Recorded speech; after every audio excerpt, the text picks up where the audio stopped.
Une colère, un scandale qui agite les amateurs du biscuit le plus vendu au monde. Les fabricants d'Oreo ont-ils changé la recette sans prévenir les consommateurs?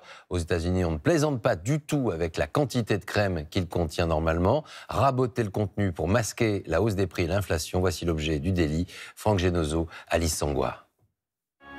C'est un petit biscuit qui a ses adorateurs et s'écoule chaque année à 40 milliards d'exemplaires.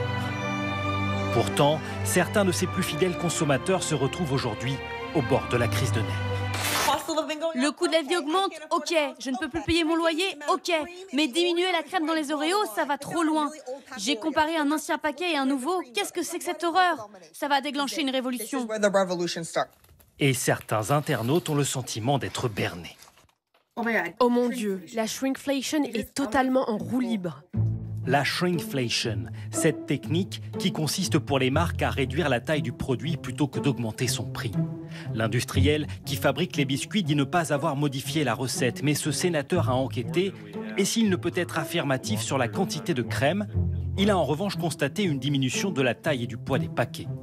D'autres marques, comme ses boissons ou ses chips, ont employé ce procédé et désormais le consommateur est plus suspicieux que jamais. Même si Oreo n'a pas réduit la quantité de crème, le fait que ça tourne au scandale montre à quel point les consommateurs ne croient plus ce que disent les grandes marques. Avec une inflation proche de 8% l'an dernier, le pouvoir d'achat est la préoccupation numéro 1 des Américains. Alors, l'Oreo est devenu un sujet très politique. Et sur les plateaux des chaînes conservatrices, on se régale de cette controverse croustillante.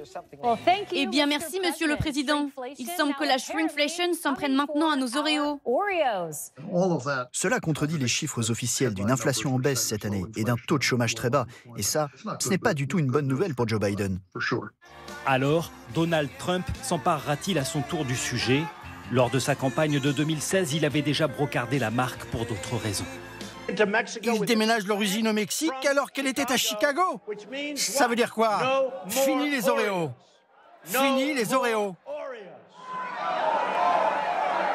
À l'époque, les ventes d'Oreo ne s'étaient pas effondrées pour autant, pas plus qu'elles ne s'effondrent aujourd'hui. Preuve que le doute ou les critiques ne dissuadent pas toujours les consommateurs.